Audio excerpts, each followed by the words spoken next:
ओम गम सिद्धि विनायकाय नमः। जय गुरु जय माँ सरस्वती। हरे कृष्ण।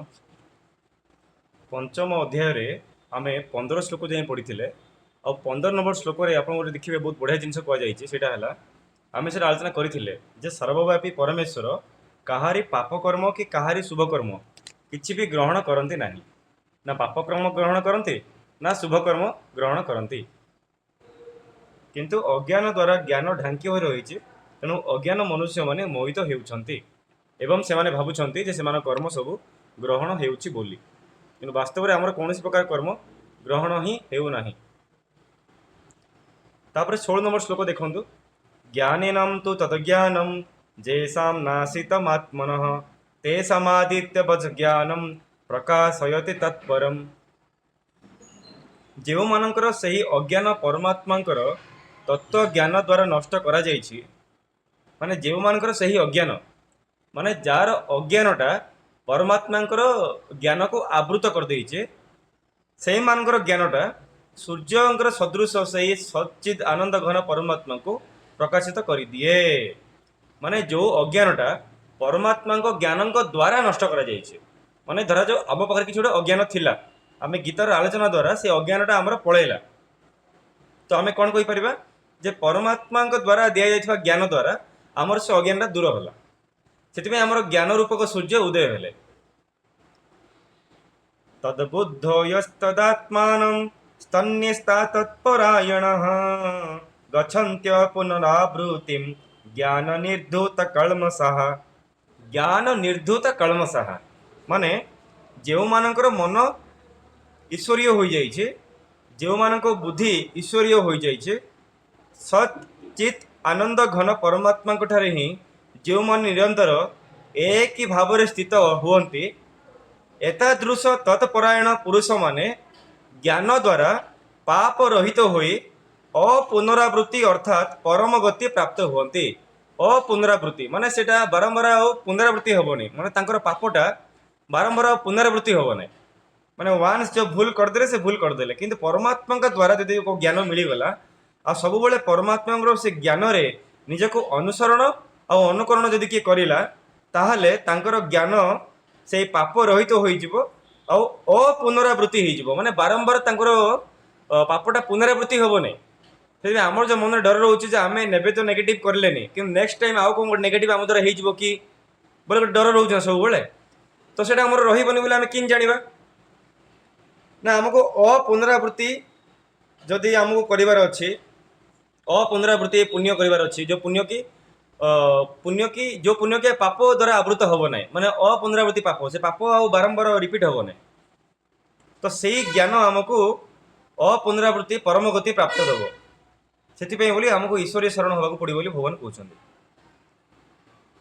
विद्या विनय संपन्ने ब्राह्मणे गविहस्तिनी सुनी चैव सोपाके च पंडितः समदर्शिनः। सही ज्ञानी माने विद्या विनययुक्त ब्राह्मण ठारे गाई हाथी कुकुर ठारे आ चंडाल ठारे मध्य समदर्शी होइथान्ते। सेतिपाई बोली एई श्लोक हिसाब रे एटा मध्ये आगुरु आमे आलोचना करिथिले 20-25 श्लोक जे आलोचना करिथिले। सेतिपाई बोली कहा जाए जे गो हस्ती कुकुर चांडाल ठारे जे समदर्शन करि पारला से केबे भी काहाको खराब व्यवहार करि पारिबो ही नहीं, काहे ना से सकल घटे नारायण को देखिबो। आ जे सकल घटे नारायण को देखिला से केमिति विनययुक्त हब नहीं, तो निश्चित भाव से निरामिष और विनययुक्त हेब।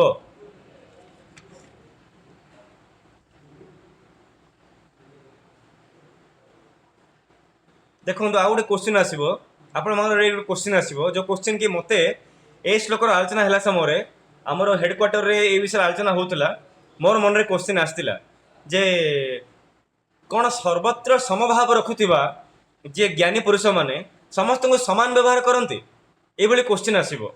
तो गीतार तार आंसर अच्छी ना, सेपरी नुहे, कहीं हेले समस्त सहित एकापर व्यवहार करें ना, प्रैक्टिकली इम्पॉसिबल। शास्त्र रे कह जाइथिबा न्याययुक्त व्यवहार प्रभेद तो समस्त क्षेत्र में रखा ही पड़ो। ज्ञानी पुरुष मानकर विशेषत्व यही जे से माने लौकिक दृष्टि व्यवहार रे यथायोग्य आवश्यक प्रभेद रखते। ब्राह्मण सहित ब्राह्मण को भल लगे भाया, चंडाल सहित चंडाल उचित, ठीक से गाई हाथी कुकुर सहित गाई हाथी भाई व्यवहार करेंगे। किंतु एपरी करी मध्य सेमानक प्रेम समस्त समान थिबो आ परमात्मा भाव समस्त ठारे समान रूप से थाए तार तो आम जदि क्या नॉर्मल से ही लोकर भाया व्यवहार कर दौचे ताहले आप बिल्कुल खराब भाविया उचित मने मने जे मुझे बेसी रेस्पेक्ट दी कथा हो पारे तो एमती भाविया दरकार ना आम भितर प्रति भल पाइबा रखीचे माने है से यथेष्ट कम से कम से लोक मान अपेक्षा तो आम भल ना जो लोक मैंने पेटर रखते किसी अलग मात्र ऊपर रखते किसी भल जिनस तो से लोक मान अपेक्षा तो आम बहुत भल ना तो ये भगवान कहते ये जो अर्थ अच्छी सर्वत्र समभाव आर अर्थ है जहाँ जो व्यवहार आम दबा कि भितर आमर प्रति प्रेम श्रद्धा थी माने एमती सर्वत्र समभाव थी जे ब्राह्मण भूल कले गाड़ी कर उचित व्यवहार रे गाड़ी करने शक्ति थी अच्छे आउ चंडाल ठीक कम कले उचित व्यवहार रे प्रशंसा कर आपंकर शक्ति आपर साहस रही अच्छी तेज जाकि सर्वत्र समभाव बोली कह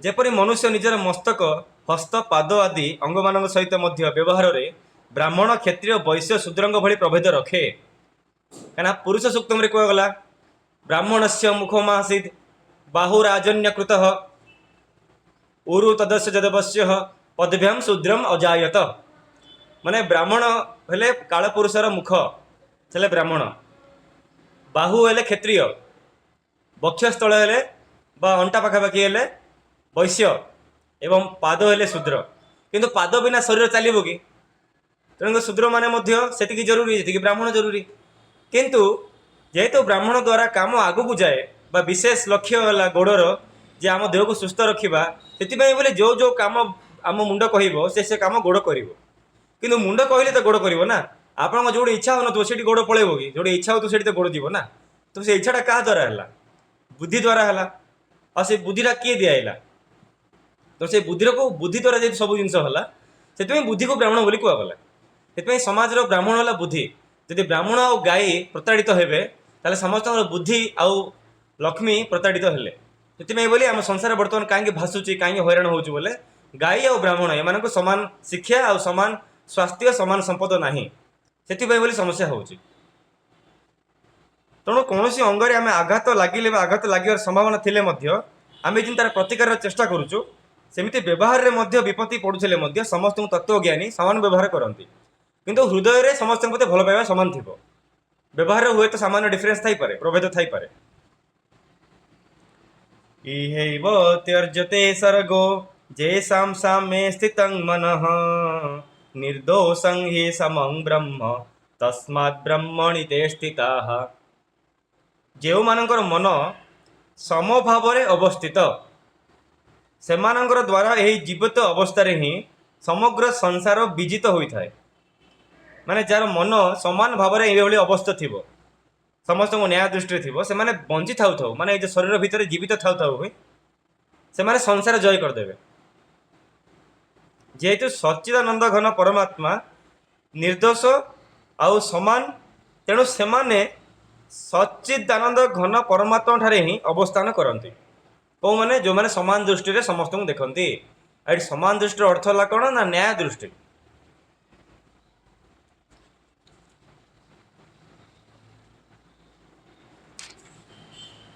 न प्रहुरुषेत् प्रियं प्राप्यं नोद्विजेत् प्राप्य च प्रियं स्थिर बुद्धिर सम्मूढ़ो ब्रह्मविद् ब्रह्मणि स्थितः जो पुरुष प्रिय वस्तु प्राप्त होई हर्षित हुअन्ति नहीं कि अप्रिय वस्तु प्राप्त होई उद्विग्न हुअन्ति नहीं सही स्थिर बुद्धि संशय रहित माने जार द्वंद्वर बाहर अच्छी सी द्वंद्व रहित ताकू कह ब्रह्मवेता पुरुष आउ से ब्रह्मवेता पुरुष केबे भी प्रिय वस्तु प्राप्ति हर्षित हुअन्ति नहीं कि अप्रिय वस्तु प्राप्ति हेले सेटा कर्मफल अनुजाई मते मिलिला बोली भाबी उद्विग्न हुअन्ति नहीं आउ सेही बोली ब्रह्मवेता पुरुष ईश्वरीय परम ब्रह्म परमात्मा रे एक ही भाव रे नित्य स्थित अटंती से बोले आपड़ देखिए जो मैंने उद्विग्न होना जो मैंने उत्फुल्ल होना से माने परमात्मा भावना रे पूरा स्थिर होना अच्छा ना केबे भी से उद्विग्न उत्फुल्ल न रहा कथा ना गोटे दुख खबर आसिले आम उद्विग्न हो जावा कथा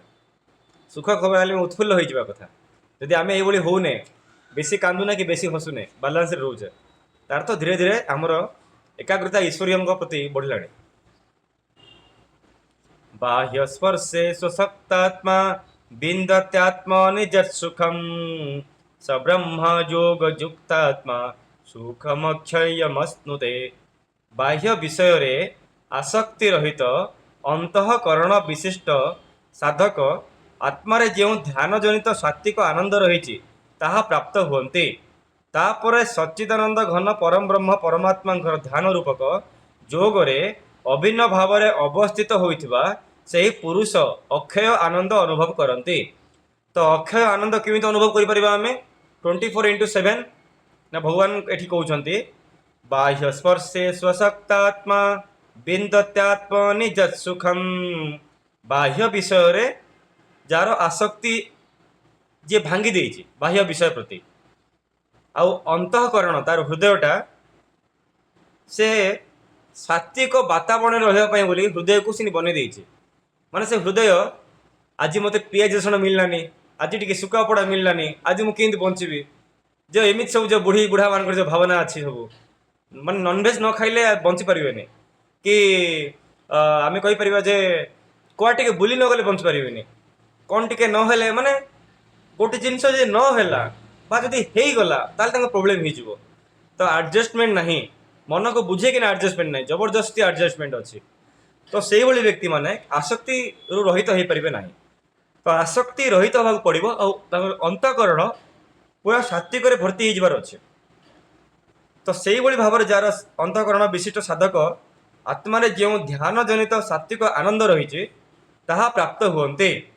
तापरे सच्चिदानंद घन परम ब्रह्म परमात्मा ध्यान रूपक जोगरे अभिन्न भाव में अवस्थित होइथिबा से पुरुष अक्षय आनंद अनुभव करते। से आनंद केबे अक्षय सेटा केबे भी क्षय हबो नाही कौन से ग्रह पीड़ा से नष्ट करि परिबो नाही। सेटा मु भावंतु केते बढ़िया जिंस भगवान कहले एठी प्रथमे आपन को हृदय को सात्विक वातावरण में भर्ती करिया पड़िबो। तापर जाय कि आपन पूजा ध्यान कले जाय कि अभिन्न भाव में आपन अवस्थित हेबे। तापर जाय कि अक्षय आनंद मिलिबो। तेणु मन रखु जी पूजा पाठ दान यज्ञ जप तप भल पाइबा प्रेम आम जी सब करुचे सब गोटे लक्ष्य गला ईश्वर प्राप्ति सहित ये बंची थाउ थाउ मलापर कि स्वर्ग देखी मलापर तो जी भी देखो ये बंची थाउ थाउ प्राण पिंडर जीवा पूर्वर आम ईश्वर प्राप्ति केमिति करबा ना कम से कम ईश्वरीय आनंद को अनुभव करिया पड़िबो। माने पाखरे किछि नाही मात्र मन रे हस अछि खुशी अछि आनंद अछि। भाई तू खाइछु ना मु खाइनी ताले खुशी रे केमिति अछु जहाँ नहीं मुझे कहीं खुशी अच्छी बाकी खुशी तो अच्छी भल लगुच आज दिन टा मूड भल अच्छी कहीं भल अच्छी एत दुख आसला भी कहीं भल अच्छी ना कहीं जानी भल अच्छी गोटे आत्मिक फिल हो गोटे आत्मिक फिल हो गोटे परमात्मा शक्ति आला भाया फिल हो आउ सेटा ही वशीकरण शक्ति। अब से शक्ति रे से आनंद रे आप जो भी डिसीजन नेबे ना से डिसीजन लाइफ रे केबे भी आपको रिग्रेट दब ना से कहगला बाह्य स्पर्शेश्व शक्तात्मा माने शब्द स्पर्श रूप रस गंध आदि इंद्रिय भोग्य स्पर्श को आम बाह्य स्पर्श बोली कहवा आ सबुठी बाह्य स्पर्श को आमको दूरेबार अच्छे। तो क्वेश्चन आस भगवान कहते बाह्य स्पर्शेश्व शक्तात्मा बाह्य स्पर्श जी ना कि आटाचमेंट ना ये क्वेश्चन हम बाह्य स्पर्श कौन ना जो जो स्पर्श शब्द को शुणिकिना हो स्पर्श को होना आसुचे रूप रस गंध को आम अट्राक्ट होचे ए सब जिन को आम कंट्रोल करा पड़ो नियंत्रण करा पड़ो। तो जी शब्द स्पर्श रूप रस गंध को नियंत्रण करूना जदि सी पूजा पाठ ध्यान जपर लगे ताहले केबे भी कौन प्रकार सफलता को मिले ना। सी खाली राति उधर उठुब फूल तोलुब बाड़ी ता बाड़ी फूल तोलुब पूजा धूप ध्यान करुब दिन 12टा हेल्ले माछ मुंड खाऊब राति फिल्म देखी शई पड़ुब एटा है तार खुशी जीवन किंतु भगवान को पाई परिबेनी मन बुझाई पूजा करने कथा सीना किसी मूल्य ना। तो से पड़ोसी से व्यक्ति विशेष माने आपन साधन आपन को विरक्त करेंगे बाधा उत्पन्न करेंगे। हाँ बा सामान्य धूप दीप पूजा तो है केते भितर पशुचु एत पशिवार नहीं बाप भल ना आप बहुत जन बहुत कथा कहे अरे से जिन करने एज अच्छी एबेठू कौन ये सब के जन एमती ज्ञान देवे। तो एज अच्छी बोली जो मैंने कहते से कौन ब्रह्मा एज देखी माने समय थाउ थाउ आमको ये बाह्य स्पर्श को नियंत्रण करा पड़ो। स्पर्श शब्द रूप रस गंध ये सब बोले बाह्य स्पर्श जो पुरुष विवेक द्वारा निज मनरू से सब विषय प्रति थिबा आसक्ति संपूर्ण रूपे नष्ट कर देइछन्ते। भगवान ये आसक्ति नष्ट करने कहते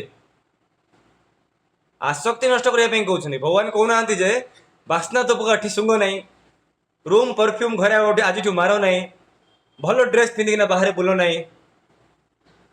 सुंदर सुंदर एकदम ब्रांडेड बुट सुट पिंधिकिना बाहर बुल ना भगवान ए मना करूना क्या मना करूना से जो मैंने परिश्रम करके सब पिंधुं बुलूँ आम से कहवा अरे ये सब तो माया एटा भूल सेमती नुह तार सक्सेस आम माया कहले केमती हम तारे जी आटाचमेंट हो गला सेटा ही सब किसी आउ कि ना सेटा ही जीवन सक्सेस आउ कि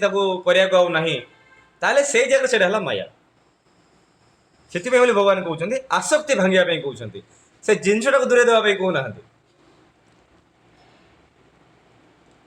तेणु भावन जदि माया भगवान जदि सब जिन माया ताले जदि भगवान सब जिन माया को उठेदेवे ताले देखिए निज माँ निज छुआ को स्नेह करने बंद करदेव तापर अवस्था कौन हम आम समस्त हिस्ट्री पूरा चेंज हो फ्यूचर पूरा चेंज हो दिने मायापति माने भगवान शिव मुझे स्टोरी कही जे आउ माँ दुर्गा पार्वती विषय में गोटे तर्क होता ए कथा को लेकिन ये सब किसी माया ये सब किसी मूल्य ना इमी जमी कहीदे भगवान शिव सांगे सांगे माँ कहले हो ठीक अच्छे माया बरा मुझे संपूर्ण जग माया को डाकी दूसरी पृथ्वी किए रुहनी से पलि आस भगवान शिव को डिस्टर्ब हो माया शिव भक्त को डिस्टर्ब हो पलि आस गोटे क्षण जिन जगमाया कथा शुणिना पलि आसिले माँ निज पिला को स्नेह करने बंद करदेला ये सब तो माया ना जी जरा पूजा पाठ ध्यान जगह बस पड़े पूरा वैराग्य सबुआड़े खाली वैराग्यर वातावरण सबुआड़े वैराग्यर वातावरण ये समस्त वैराग्यर वातावरण होताले स्नेह प्रेम भल पाइबा देकिना स्व इच्छा वैराग्य आसवाटा अलग जबरदस्ती वैराग्य आसवाटा अलग समस्त को जबरदस्ती वैराग्य पड़ाइला फल कौन बढ़ला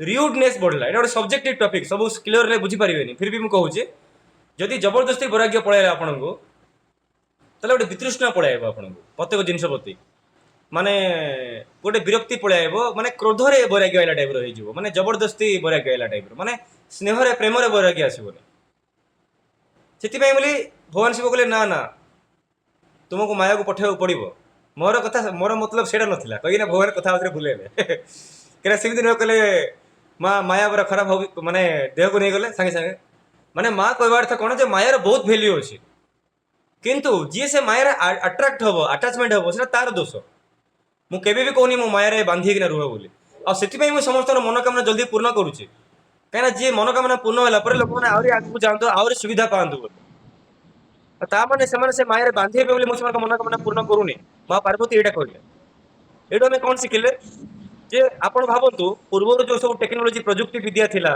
वर्तमान प्रजुक्ति विद्या केते सब उन्नति होउछ ना नहीं तो आम कहीपर माँ दुर्गा आशीर्वाद दिन को दिन बढ़ुचे दिन को दिन माँ दुर्गा आशीर्वाद बढ़ुचे कि दुर्गा आशीर्वाद सीना बढ़ुचे सरस्वती आशीर्वाद बढ़ुचे लक्ष्मी आशीर्वाद बढ़ुचे कि सब जिन भितर लोक मान शांति लक्ष्मी प्राप्ति होउछि कि कहीं लोक मैंने परिश्रम भूलीगले आ गीतार तत्व भूलीगले जे मूल कौन ये जो माँ दुर्गा इच्छा पूरण करना प्रजुक्ति विद्या आगू नौ माँ सरस्वती बुद्धि आगू नौ मॉडर्न साइंस मॉडर्न विद्या लोक मुंडे माँ सरस्वती पूरा एकदम गेंजी गेंजी चलती साइंटिस्ट मैंने पूरा डिस्कवर डिस्कवर डिस्कवर कर चलती धनलक्ष्मी पूरा बढ़ी बढ़ी चलती कहीं प्रोब्लेम हो शांति लक्ष्मी कहीं ना कहीं आम यही सब जिन से तार कारण कौन आमको ना कि आटाचमेंट रे आम बांधिकिना न रहा से सब कर आम आटाचमेंट रे बांधिक रोचे से बाह्य विषय आसक्ति रहित होगा पड़ो अंतकरण को शुद्धि करा पड़ो जा पूजा ध्यान रे बसिले आम अभिन्न भाव में अवस्थित होता पुरुष अक्षय आनंद अनुभव करवा यहाँ प्रोसेस ये प्रोसेसटा कौन प्रवचन कौन संस्था बहुत लेट रे दिखते आउ perfectly direct to the point ray दिखते से मैक्सिमम जगह लोक मैंने जाऊँच भजन सत्संग कीर्तन करुँच मात्र केत दिन पर किसी उन्नति होनी पलि आसिक छाड़ दूसरी सब किसी भगवान को गाड़ी कर कहीं ना भजन कीर्तन तो आम कले दान पुण्य तो कले मना ना मंत्र जप भी कले किंतु खाद्य शुद्धि रही मन शुद्धि रही आसक्ति कमिलानी आसक्ति बढ़ला आगा जे पर्यंत उन्नति होती से पर्यंत डाकिले भगवान को जब उन्नति बंद हो गला कर्मफल मिलवा स्टार्ट है पुराना जन्मर से समय भगवान को गाली करवा स्टार्ट कर दौचे तो कौट ना कौटी आमर आसक्ति बेसी रोचे आसक्ति काटापी विभिन्न जगह कहुनी से समस्त भावुं ମୁଁ ତ ଦାନ କରିଥିଲି, ମୁଁ ତ ପୁଣ୍ୟ କରୁଥିଲି, ମୁଁ ତ ଜପ କରୁଥିଲି, ତାହେଲେ ମୋର କାହିଁକି ହେଲାନି? ତା ବୋଲି କଣ ପୁରୁଣା ଜନ୍ମର କର୍ମଫଳ ମିଳିବନି? ସେଇଟା କାହିଁକି ଭାବୁନାହାନ୍ତି? ଆମକୁ ସେଇଟା ଭାବିବାକୁ ପଡିବ ଯେ हि ସଂସ୍ପର୍ଶଜା ଭୋଗା ଦୁଃଖ ଯୋନୋୟ ଏବଚ ଏବତେ ଆଦ୍ୟନ୍ତବନ୍ତ କୌନ୍ତେୟ ନତେ ସୁରମତେ ବୁଧ।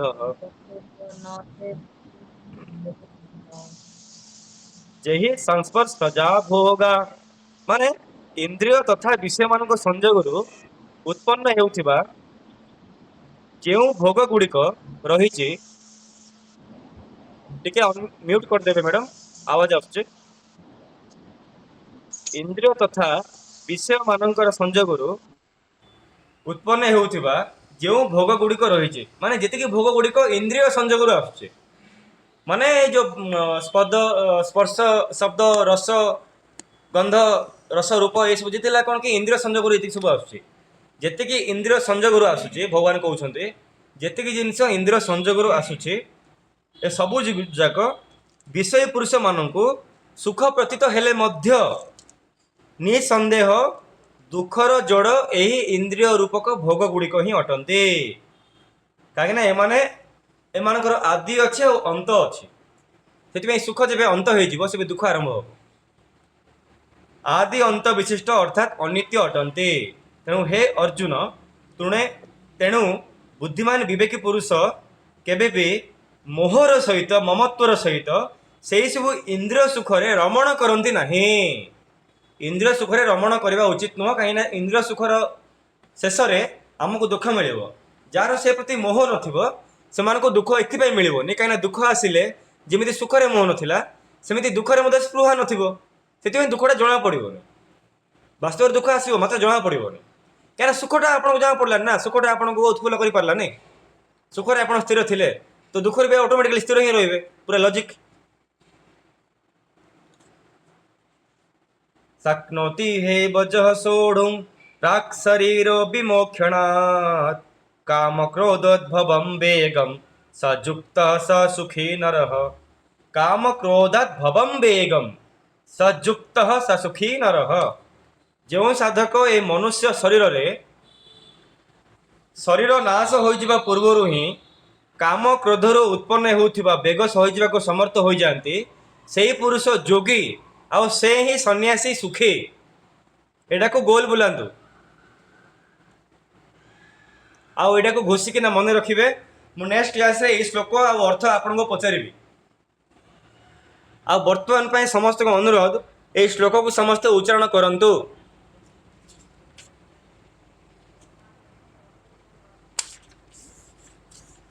शक्नोति हे वजः सोढुं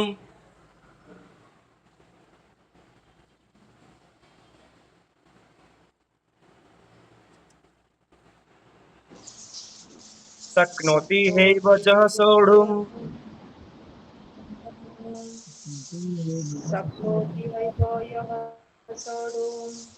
प्राक् शरीर विमोक्षणात्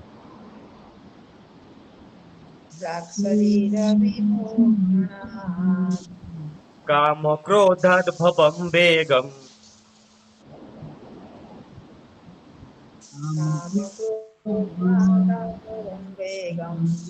स युक्तः स सुखी नरः।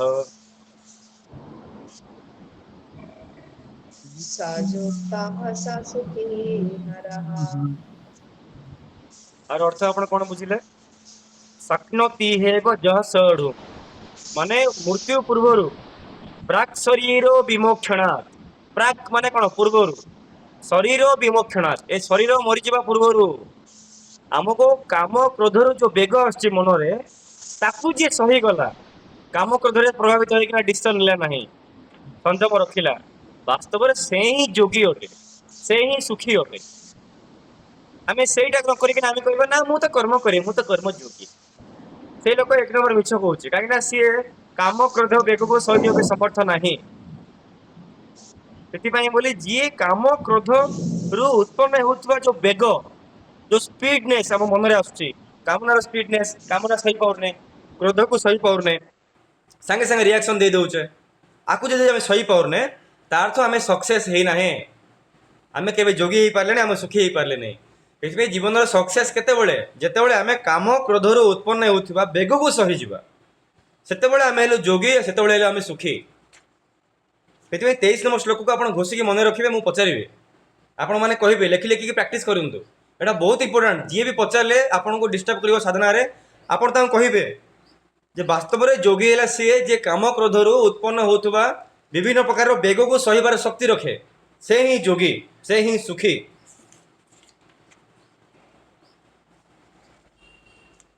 जो हम तो सुखम तराराम स्तथांतर ज्योतिरेव जह सजोगी ब्रह्म निर्वाण ब्रह्मभूतोधिगच्छति।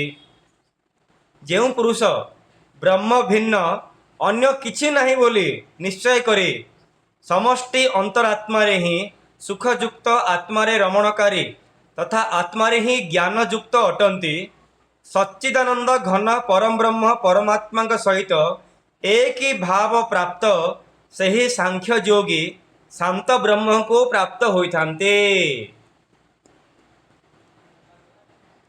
शांत ब्रह्म को प्राप्त केमिति पारे ना ब्रह्म भिन्न आ किछि भी नहीं केवल भगवान को ही ध्यान करी भगवान को ही ध्यान करी भगवान को ही ध्यान करी आउ तांकर गीता ज्ञान को ग्रहण करी बोली यही भावना जे एक ही भाव रहा वास्तव से ही सांख्य योगी आउ से ही ब्रह्म को प्राप्त हेबे। तो ब्रह्म को प्राप्त होगापे आमको ये हवा पड़ो। ये सूत्र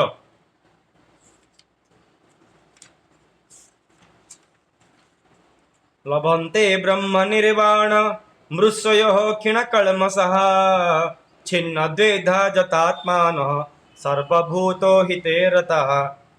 जो मानकर सकल पाप नष्ट हो जाइए जो मानकर सकल संशय ज्ञान द्वारा निवृत्त हो जाइए जो माने सकल प्राणी हितरे रत एवं जो मानकर विजित मन निश्चल भाव में परमात्मा थाए ही स्थित आ परमात्मा कथा ही भावुची से ही ब्रह्मवेता पुरुष मान को शांत ब्रह्म प्राप्त होबारे साहाय्य हुए। 25 नंबर श्लोक को मध्य गोल बुलांतु। 24 नंबर श्लोक होला कौन कले आमे क्वालिफाइड हवा आ 25 नंबर श्लोक होला 23 नंबर 24 नंबर ए दीटा श्लोक होला आमे कौन कले भगवान का क्वालिफिकेशन पाइबा जे आमे भगवान पाइबा योग्य से क्वालिफिकेशन जानिया पाई बा अन्य को आपन जे जणाया चाहउछन्ती बोले कि आपन डिस्टर्ब कला कि आपन पचारिला ताले आपन 23 नंबर और 24 नंबर श्लोक पंचम अध्याय जणाय देबे जे हमर सक्सेस कोन हमर क्वालिफिकेशन कोन रहबा उचित भगवान को आगरे गोटे मंदिर को जीवा पूर्व विग्रह आगे प्रार्थना करने पूर्व आमर क्वालिफिकेशन कौन रही उचित भगवान आगे आम कौन कले आखिरी आखि मिसेक भगवान को आम प्रार्थना करें तार क्वालिफिकेशन कौन 24 नंबर 25 नंबर श्लोक सॉरी 23 नंबर और 24 नंबर श्लोक आम जीवन में आप्लाय होइथिबार अछि।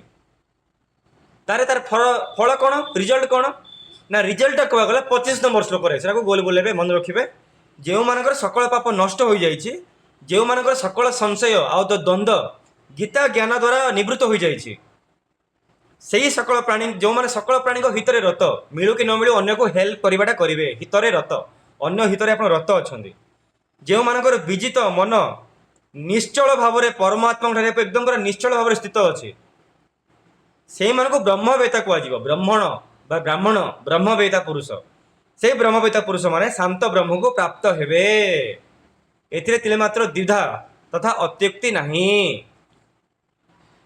यह ही सत्य सत्य सत्य।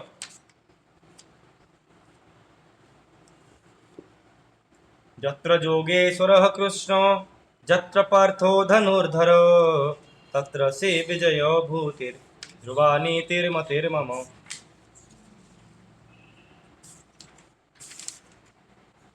आ 3टी श्लोक अच्छी आम सरईदबा तापर देखु जमी भगवान कहले एमती काम क्रोध सरीगले जार काम क्रोध को बेग को जी संभाली देला से जोगी हो गला आ जे काम क्रोधर बेग को संभाली देला तापर से संशय रहित होइकिना गीता ज्ञान चलिबो आ से समस्त हितरे रत हो ताले से बळी ब्रह्मवेता मोक्ष पाई परिबो।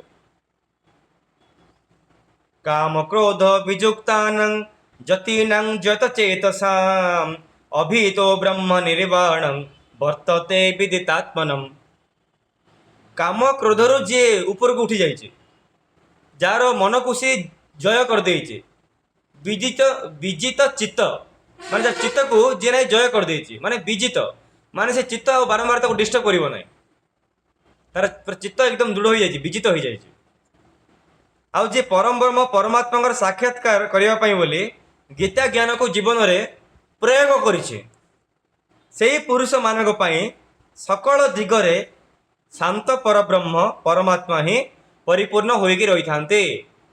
अच्छा ये एमती कहीं कहगला जे सकल दिगरे परम ब्रह्म परमात्मा परिपूर्ण होइकी थांते कौन ता पूर्व कौन ए सब जगह परमात्मा नहांती कि ये तो सब जगह परमात्मा अच्छा कि ये कहीं कहगला जे ता पाई बोली सकल दिगरे परम ब्रह्म परमात्मा ही परिपूर्ण रही थांती ना वास्तव में सब बेले सब जगह परमात्मा अच्छा किंतु आम भली साधारण व्यक्ति को अनुभव हुए ना किंतु आपड़ जब सब समय पाखे परमात्मा अनुभव करने चाहते ताहले काम क्रोध रहित होगा पड़ो आपणकर चित्त मन को जय करने पड़ो बर परम ब्रह्म परमात्मा गीता ज्ञान को प्रयोग करने पड़ो ताहले जाकिना सकल दिगरे शांत परम ब्रह्म परमात्मा आपको दिशे तेणु से जगार आपड़ जब हठात जंगल जाऊे हठात गोटे बाघ देखिले कि भालू देखिले हिंस्र जंतु देखिले ताले सी आपण पाख आसिले आपंकर हानि करना एपाई कहीं आपण आगुरी प्रत्येक जगह परमात्मा को देखुंट आपणकर से अनुभव रु आपण देहर जो ऊर्जा बाहर जो हिट बाहर से भाइब्रेसन रे से हिंस्र जंतु आपण भितर तार भगवान को सी देख से सी आपन को आक्रमण करना आर सूत्र है सहीटा आर अर्थ है सहीटा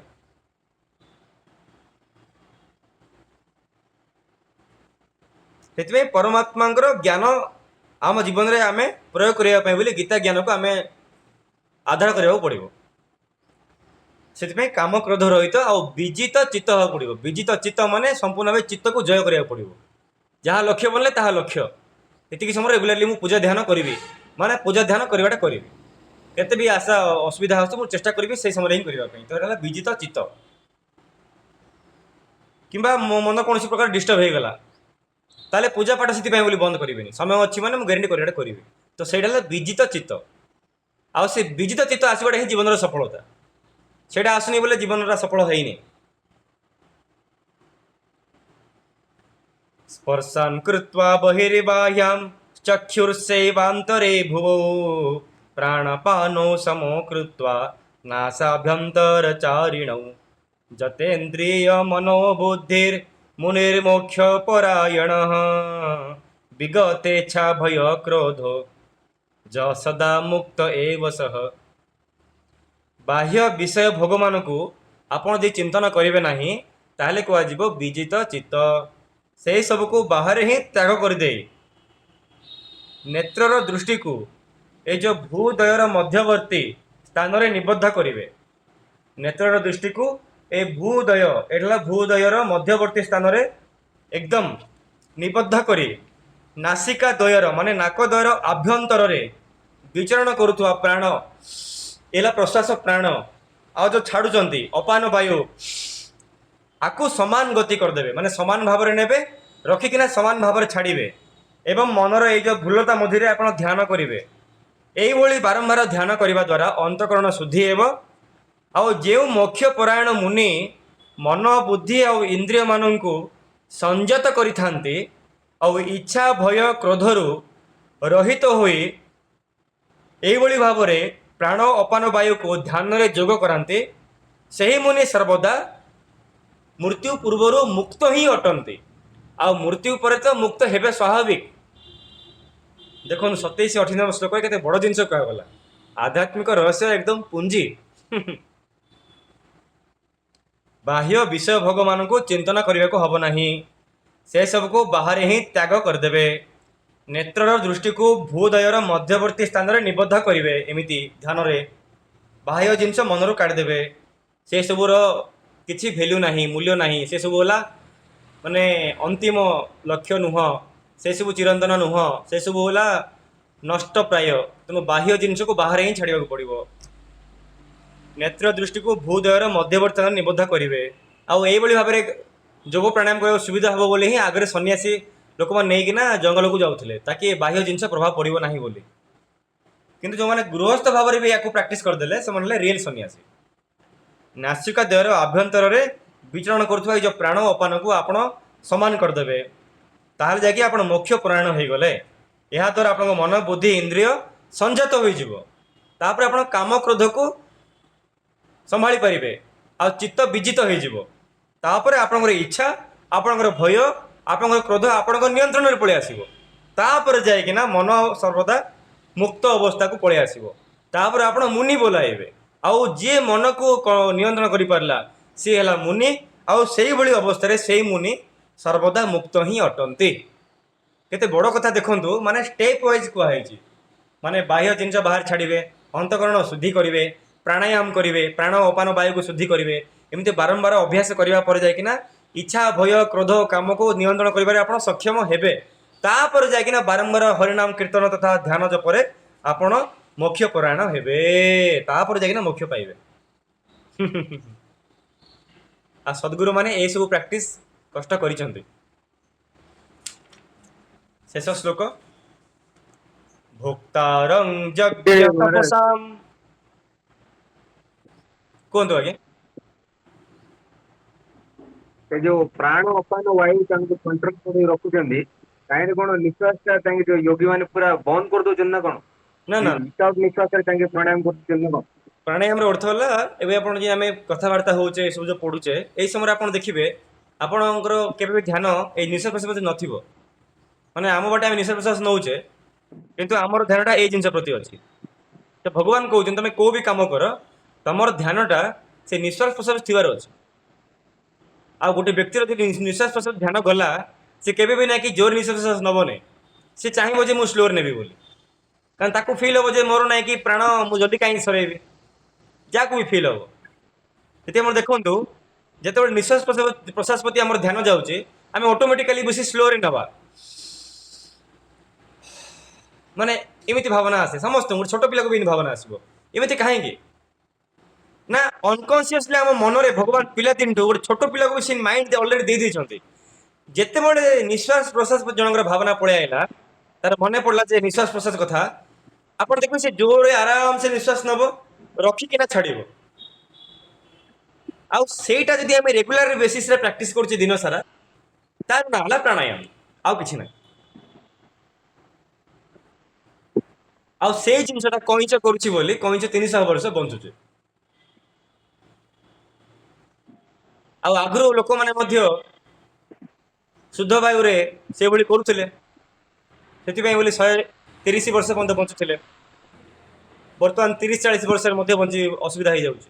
30-40 ବର୍ଷ ବଞ୍ଚିବାଟା ବି କଷ୍ଟ ହେଉଛି। 60 ବର୍ଷ ତ ବଡ଼ କଥା। ତ ଆମକୁ ନାହିଁ କି ସ୍ଲୋରେ ପ୍ରାଣ ବାୟୁ ନେଇକିନା କେତେ ସମୟ ରଖିକିନା, କେତେ ସମୟ ପରେ ଯେତେ ସମୟ ଆପଣ ନ ରଖିପାରିବେ, ଛାଡ଼ିବାକୁ ବାଧ୍ୟ ହୋଇଯିବେ, ସେ ସମୟରେ ତାକୁ ଛାଡ଼ିବେ। এইଭଳି ଅବସ୍ଥା ଯଦି ସବୁବେଳେ ଆପଣ କରିପାରିଲେ, ଆକୁ କୁହାଯିବ ପ୍ରାଣାୟାମ। ଆଉ ଏଇ ଅବସ୍ଥାରେ ଧ୍ୟାନ ଜପ କରିବାକୁ ମୋକ୍ଷ ପରାୟଣ ପ୍ରାଣାୟାମ ବୋଲି କୁହାଯିବ। ଆଉ ଏଇଟା ପ୍ରାକ୍ଟିସ କଲେ ଗୋଟେ ବ୍ୟକ୍ତିର କାମ କ୍ରୋଧକୁ ଲଢ଼ିବା ପାଇଁ ଶକ୍ତି ପଳେଇ ଆସିବ। ସେ କେବେ ବି କାମନା ବାସନାରେ ପଡ଼ିବନି କି ଜଲ୍ଦି ତାକୁ କ୍ରୋଧ ଆସିବ, ଆଉ ସେ ଭଲ ଡିସିସନ ନେଇପାରିବ। ଦୁନିଆର ସବୁଠୁ ବଡ଼ ପ୍ରତିକାର, ଦୁନିଆର ସବୁଠୁ ବଡ଼ ଗ୍ରହ ପ୍ରତିକାର ହେଲା ଏଇଟା।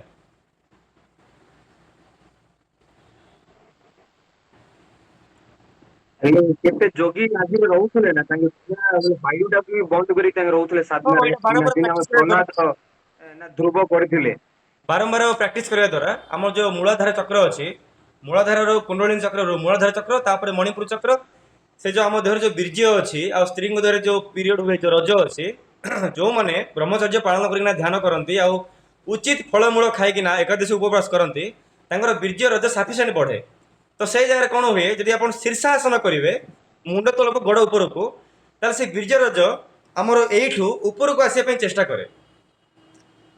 ଆଉ ଯେତିକି ଚକ୍ର ସେ କ୍ରସ୍ କରି କରି ଯିବ, ଆମର କୁଣ୍ଡଳିନୀ ସେତିକି ଆକ୍ଟିଭ ହେଇଯିବ। ଆଉ ଯେବେ ସିଏ ଏଇ ଯେଉଁ ତଣ୍ଟି ପାଖରେ ଥିବା ଚକ୍ରକୁ ଛୁଇଁଦବ, ମୁଣ୍ଡକୁ ଛୁଇଁବ, ସେବେ ନାହିଁ କି ଆପଣ ନାହିଁ କି ବ୍ରହ୍ମ ଦର୍ଶନ କରିପାରିବେ। କୁଣ୍ଡଳିନୀ ଆକ୍ଟିଭ ହେଇଯିବ, ଆପଣ ଯାହା ଚାହିଁବେ ତାହା କରିପାରିବେ। ଆଉ କାହାଣୀରେ ଟୁଇଷ୍ଟ କ'ଣ, ସେଇଟା ଆକ୍ଟିଭ ହେଇଗଲେ ଆପଣ କେବେ ବି ନେଇକି ଚାହିଁବେନି ଯେ ବିଭିନ୍ନ ପ୍ରକାର ଜିନିଷ କରିବା ପାଇଁ ବୋଲି। ଆପଣ ଚାହିଁବେ ଯେ ଆପଣ ନେଇକି ଯାଇକିନା ଈଶ୍ୱରଙ୍କ ଘରେ ମିଶିବା ପାଇଁ ବୋଲି, ସେ ଭାବନା ହିଁ ଆସିବ। ତା କାହାଣୀ ଟୁଇଷ୍ଟ ହେଲା ସେଇଟା। ମାନେ ବହୁତ ଲୋକମାନେ ସାଧନା ଏଥିପାଇଁ ଆରମ୍ଭ କରନ୍ତି ଯେ ଯାହା ଚାହିଁବି ତାହା କରିବି ବୋଲି, କିନ୍ତୁ ସେ ସାଧନା କରିବାର ସର୍ତ୍ତ ହେଲା ଆସକ୍ତି ରହିତ ହେବାକୁ ପଡ଼ିବ। ଆଉ କରିସାରିଲା ପରେ ମଧ୍ୟ ଆସକ୍ତି ରହିତ ଗୋଟେ ବ୍ୟକ୍ତି ହେଇଯିବ, ତାର ବିଭିନ୍ନ ପ୍ରକାର କାମ କରିବା ଇଚ୍ଛା ଆସିବ।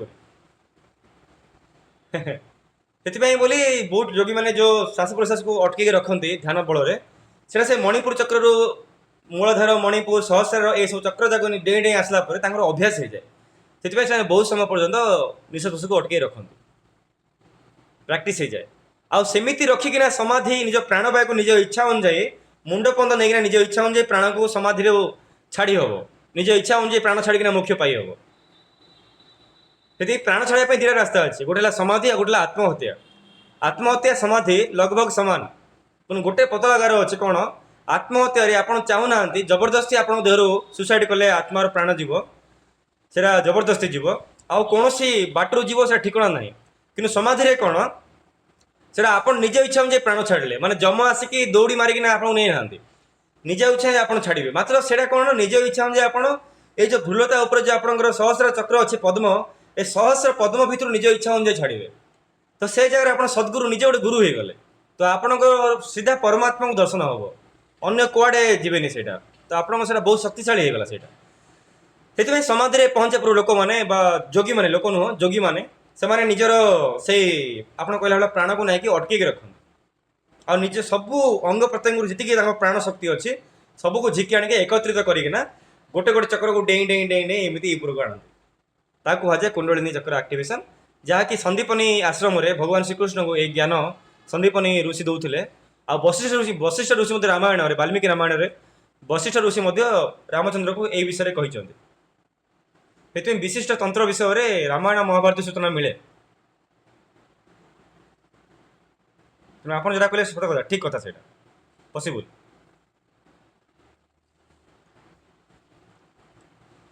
ପରବର୍ତ୍ତୀ ଶ୍ଲୋକ, ଭୋକ୍ତାରಂ ଯଜ୍ଞ ତପସାಂ ସର୍ବଲୋକୋ ମହେଶ୍ୱରಂ ସୁହୃଦଂ ସର୍ବଭୂତାନାଂ ଜ୍ଞାତ୍ୱା ମାଂ ଶାନ୍ତି ମୃଚ୍ଛତି। ମୋର ଭକ୍ତ ମୋତେ ସକଳ ଯଜ୍ଞର ଆଉ ସକଳ ତପର ଭୋକ୍ତା ଆଉ ସମସ୍ତ ଲୋକର ଈଶ୍ୱରମାନଙ୍କର ବି ଈଶ୍ୱର ତଥା ସକଳ ପ୍ରାଣୀମାନଙ୍କର ସୌହୃଦ ଅର୍ଥାତ୍ ସ୍ୱାର୍ଥରୁ ଉପରେ ଥିବା ଦୟାଳୁ ଆଉ ପ୍ରେମୀ ବୋଲି ତତ୍ତ୍ୱତଃ ଜାଣି ଶାନ୍ତି ପ୍ରାପ୍ତ ହୋଇ ମୋର ଶରଣକୁ ଆସନ୍ତି ଆଉ ମୋକ୍ଷ ପାଆନ୍ତି। କେତେ ବଢ଼ିଆ ଜିନିଷ କହିଲେ ଭଗବାନ। 29 ଶ୍ଲୋକ ଦେଖନ୍ତୁ, ଶେଷ ଶ୍ଲୋକ। ଏଠି ଭଗବାନ କହିଲେ ଯେ ଭକ୍ତାରମ୍ ଯଜ୍ଞ ତପସା, ମୋର ଯେ ଭକ୍ତ ସେମାନେ ମୋତେ ଜାଣନ୍ତି ଯେ ମୁଁ ହିଁ ସକଳ ପ୍ରକାର ଯଜ୍ଞ ଆଉ ସକଳ ପ୍ରକାର ତପସ୍ୟାର ମୁଁ ହିଁ ମାଲିକ, ଆଉ ମୁଁ ହିଁ ସର୍ବଲୋକ ମହେଶ୍ୱରମ୍, ସବୁ ଲୋକର ଈଶ୍ୱର ମାନଙ୍କର ଈଶ୍ୱର ମୁଁ ହିଁ ଅଟେ। ସେଥିପାଇଁ ବୋଲି ମୋତେ ସବୁ ଜିନିଷର ମାଲିକ ଭାବି ଦୟାଳୁ ଓ ପ୍ରେମୀ ଭାବି ମୋର ଭକ୍ତମାନେ ମୋ ଉପରେ ଭରସା କରି ସକଳ ପ୍ରକାର ଚିନ୍ତାରୁ ଦୂରେଇ ଯାଇ ଶାନ୍ତି ପ୍ରାପ୍ତ ହୁଅନ୍ତି। ସେଥିପାଇଁ ବୋଲି ଏଇ ଶ୍ଲୋକ ପଢ଼ିଲା ପରେ ଆମେ ବି ଶାନ୍ତି ପ୍ରାପ୍ତ ହେବା ଉଚିତ ଯେ ସେଇ ଈଶ୍ୱରଙ୍କ ଆଶୀର୍ବାଦରୁ ଆଜି ଆମେ ଗୀତା ପାଠ କରୁଛେ, ଗୀତା କ୍ଲାସ୍ କରୁଛେ, ଆଲୋଚନା କରୁଛେ, ଏବଂ ଆ ସହିତ ଆମେ ଭରସାରେ ଅଛେ ଯେ ଭଗବାନ ଆମକୁ ବି ସାହା ହେବାଟା ହେବେ।